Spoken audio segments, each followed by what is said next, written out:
মুসলিম জাতীয়তাবাদ, শুরুতে যে কথা বলে শুরু করেছিলাম, সেই জাতীয়তাবাদ ভুললে চলবে না। গোটা বিশ্বের 200 কোটি মুসলমানের 20 কোটি মুসলমান আমরা এই বাংলাদেশে আছি, বলেন আলহামদুলিল্লাহ। গোটা পৃথিবীর মুসলমানদের খেদমতে শুধু নয়, নেতৃত্বেও আল্লাহ পাক আমাদেরকে এখন কাজে লাগাচ্ছেন। কিছু নমুনা তো বললাম, ঠিক কিনা বলেন? কাজেই আমরা ইসলামকে নিয়ে বাংলাদেশে বেঁচে থাকবো, আর ইসলাম নিয়ে বেঁচে থাকার জন্য দেশটাকে স্বাধীন রাখবো। দেশকে স্বাধীন রাখার জন্য ইসলামকে আঁকড়ে ধরবো। সবাই রাজি আছে কিনা? হে যুবক, তুমি বাঙালি হও কিংবা ইন্ডিয়ান, কিংবা জার্মান, জাপানি, কিংবা চাইনিজ, রাশিয়ান, স্প্যানিশ, ড্যানিশ, ফরাসি, কিংবা ব্রিটিশ আমেরিকান, আরবি, আজমি, ইরানি, তুরানি, তুর্কি বা আফগান, মুসলমান, মুসলমান তুমি তো মুসলমান। তুমি সাদা হও কিবা কালো হও, দেখো রক্ত তোমার লাল। সুখী হও কিবা দুঃখী হও, রেখো ঈমান নির্ভেজাল। কাছে রাও কিবা দূরে রাও, তবু কাবাই তোমার ঘর। স্লোগানে তোমার কেঁপে ওঠে আজও পৃথিবীটা থর থর। মৃত্যু তোমায় জানায় সালাম, দূরে থাকে শয়তান। মুসলমান, মুসলমান তুমি তো মুসলমান। এই আহ্বান আজকের নয়, 2003-এ লেখা। 21 বছর বয়স হয়েছে এই সঙ্গীতটা। একান্ত তরুণ বয়সে লিখেছিলাম, দাড়িটাই তখন পাকে নাই। আল্লাহ পাক লিখিয়েছিলেন এই সঙ্গীত গোটা দুনিয়ায় বিভিন্ন ভাষায় ভাষান্তরিত হয়ে আল্লাহ পাক মুমিনদের কানে কানে পৌঁছেছেন। অনেকের কানে পৌঁছেছে, অনেকের পৌঁছে নাই। 2011 সাল, আজকে থেকে 14 বছর আগে, সেই 11 সালে ইউরোপ সফরে লন্ডনের, পূর্ব লন্ডনে মালবেরি স্কুল মিলনায়তনে 24শে জুলাই মঙ্গলবার একটা সংবর্ধনা এবং একক সঙ্গীতানুষ্ঠান হয়েছিল।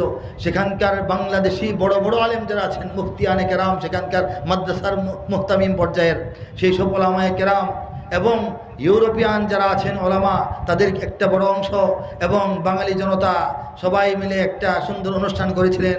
সেখানে মাইক্রোফোনে উপস্থাপকের তরফ থেকে, আয়োজক এবং অনুষ্ঠানের তরফ থেকে মুসলিম উম্মার জাতীয় কবি বলে আমাকে উপাধিত করা হয়েছিল, ন্যাশনাল পয়েট অফ মুসলিম উম্মা। তখন এই সঙ্গীত, আরো অনেক সঙ্গীত, ইরাক আমার ভাই, ইরান আমার বোন, আফগান, ফিলিস্তিন আমার বন্ধুজন, প্রতিবেশী আরাকান, কাশ্মীর ও আপন, তারা শুনেছিল বাংলার এক কবি গাইছে, এই দুর্বাংলার জনপদ থেকে কেঁদে কেঁদে বলে হতভাগা এই কবি, সারা দুনিয়ার মুসলিম যত রাষ্ট্রপ্রধান, আরবি বা অনারবি, এক হও যদি সবাই বাঁচতে চাও, এক হও যদি স্বাধীনতা ফিরে চাও।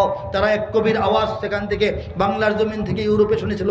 তারা শুনেছিল উত্তর হতে দক্ষিণ মেরু সীমান্ত খুলে দাও, সারা দুনিয়ার মুসলমানের বন্ধন ছিঁড়ে দাও, এপার ওপার সারা দুনিয়ার সকল মুসলমান একই তরণীর যাত্রী, সবাই এক দেহ এক প্রাণ, প্রাচ্য কিংবা পাশ্চাত্য নেই ব্যবধান, সাদা কালো আর ধনী গরিবের ভেদাভেদ ভুলে যাও, উত্তর হতে দক্ষিণ মেরু সীমান্ত খুলে দাও, সারা দুনিয়ার মুসলমানের বন্ধন ছিঁড়ে দাও।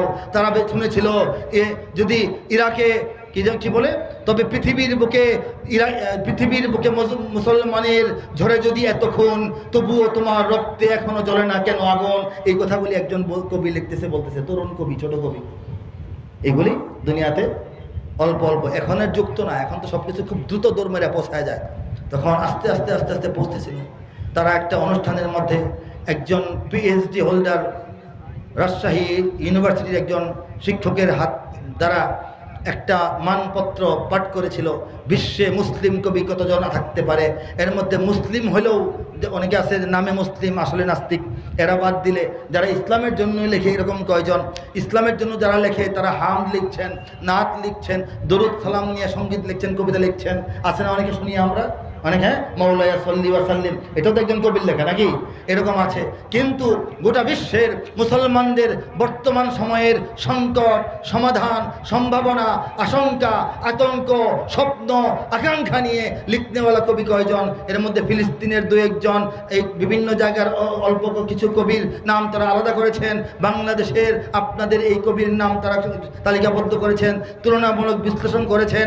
কবিতার ভাষা, কবিতার ভাব, কবিতার গভীরতা, কবিতার শব্দচয়ন, কবিতার আলোড়ন, কবিতার সুরারোপ, কবিতার যে প্রাঞ্জল উদ্দীপনা, এইগুলিকে চিন্তায় নিয়ে তারা ঘোষণা দিয়েছিলেন ন্যাশনাল পোয়েট অফ মুসলিম উম্মাহ, মুসলিম উম্মার জাতীয় কবি। তখন আমি এটার যোগ্য ছিলাম না, এখনও এটার যোগ্য হতে পারে নাই, কিন্তু একটা ছোট মানুষকে যেমন আমরা বড় লকব দিয়া কাজ করার উৎসাহ দেই, আমাকে তারা উৎসাহিত করেছিলেন। সেই কাজটা যেন করে যেতে পারি, যতদিন বেঁচে আছি আপনারা দোয়া করবেন। সারা দুনিয়ার মুসলমানদের ঐক্য দরকার না?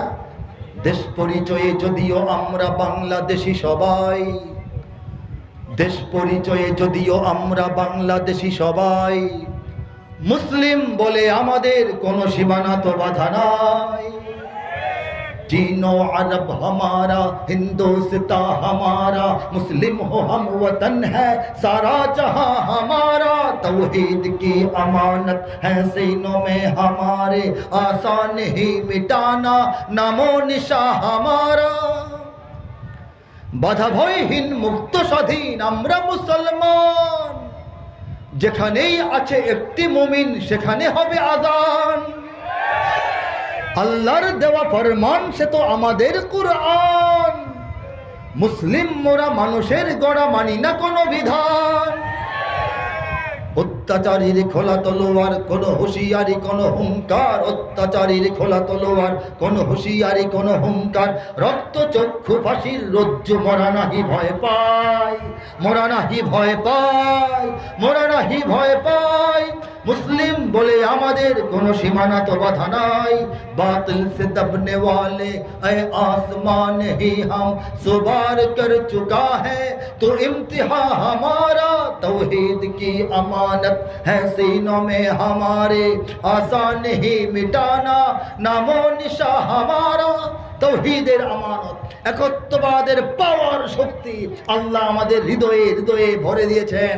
আমাদের নাম গন্ধ নিশানা মুছে ফেলার চেষ্টা বাংলার জমিনেও সফল হবে না, বিশ্বের কোনো জমিনেই সফল হবে না। আল্লাহ আমাদেরকে কবুল করুন, আল্লাহ আমাদের পথ সহজ করুন, আল্লাহ আমাদের নেক চিন্তা ভাবনা কর্ম কৌশলকে সহজ করুন, কবুল করুন। আমাদেরকে নিরাপদ রাখুন, আমাদেরকে হেদায়েতের উপর কায়েম রাখুন। ওয়া আখিরু দাওয়ানা আনিল হামদুলিল্লাহি রাব্বিল আলামিন।